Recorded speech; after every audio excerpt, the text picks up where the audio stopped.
দেখুন বন্ধুরা, এই ভিডিওটাতে ভালো করে লক্ষ্য করুন। ফিমেলের অলরেডি ভার্টিক্যাল স্ট্রাইপ এসে গেছে। দ্যাটস মিন ও ইন্ডিকেট করছে যে ও রেডি আছে লেইংয়ের জন্য। এবং মেল এখানে প্রচণ্ড অ্যাগ্রেসিভ, ঠিক আছে, প্রচণ্ড অ্যাগ্রেসিভ মেল এখানে। ও বোঝার চেষ্টা করছে কতটা ডিম থাকতে পারে, সেই হিসেবে নিজের বাবল নেস্ট তৈরি করা স্টার্ট করবে। যে কোনো একটা জায়গা থেকে অলরেডি করছে, এবার স্টার্ট করবে আরও বেশি করে। তো যে সমস্ত ভাইরা আমি বারবার বলছি যারা বেডটা নিয়ে কাজ করতে চাইছেন, ব্রিডিং সেট আপ যেমন খুব ইম্পর্টেন্ট এবং সেক্ষেত্রে নলেজ যেমন দরকার, তেমনি আফটার ব্রিড মানে যেটা আপনার বাচ্চার কেয়ারের ক্ষেত্রে, সেক্ষেত্রে কিন্তু এরা প্রচুর ওয়াটার সেন্সিটিভ হয়। এবং সত্যি কথা বলতে বাচ্চার মানে পরবর্তীকালে অ্যাডাল্টশিপে আসাটা এটা অনেকটাই কম হয়। যতটা ডিম থেকে বাচ্চা ফোটে অ্যাকচুয়াল বা আমার মানে মেলের জন্য পুরো প্যারেন্টিয়াল কেয়ারটা তারই থাকে ক্রেডিট। সে প্রায় 99% ডিমই হ্যাচ করায়।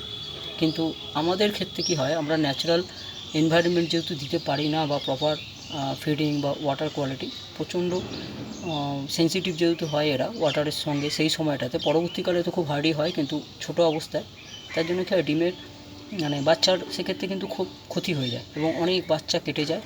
যেটুখানি বাচ্চা পাই আমরা সেটার উপরেই কিন্তু ইন্ডাস্ট্রি দাঁড়িয়ে আছে। তো অনেক ভালো ব্রিডার্স আছে যারা অনেক মানে বড়োভাবে কাজ করছেন এবং তারা অনেক ন্যাচারাল মানে চেষ্টা করছেন যতটা ন্যাচারালি কাজ করা যায়।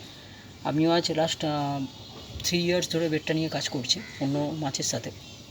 আমার বেডটা ভালো লাগে কারণ এদের কালারেশান বা সবথেকে বড় কথা ক্রস করার পর এদের যে মানে নতুন জিনে, ঠিক আছে, নতুন জেনেটিক্সের যে ফিশটা তৈরি হয় সেটা পুরোপুরি ডিফারেন্সিয়াল। এই সামনের যে মাছটা দেখছেন এটা কিন্তু আমার এখানে ক্রস করেই, এটার কিন্তু পার্টিকুলার ক্রস ব্রিডেই কিন্তু এই এসছে, কালার বলুন সমস্ত কিছুটা।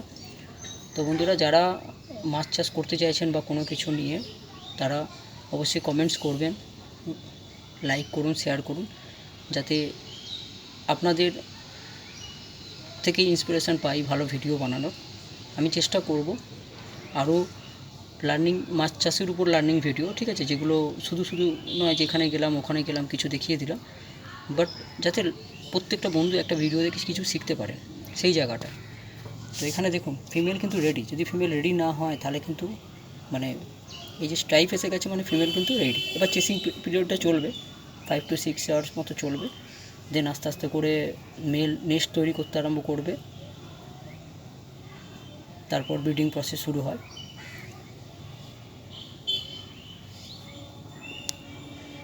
আমি জানি না ঠিকঠাক ক্যামেরাতে দেখাতে পাচ্ছি কিনা, চেষ্টা করছি যতটা আপনাদের সামনে তুলে ধরে দেওয়া যায়। প্লিজ প্রত্যেকে নিজে কমেন্টস করুন, খারাপ ভালো যেটাই লাগুক, সেক্ষেত্রে আমিও বুঝতে পারবো আমি কোন জায়গাটা দাঁড়িয়ে আছি।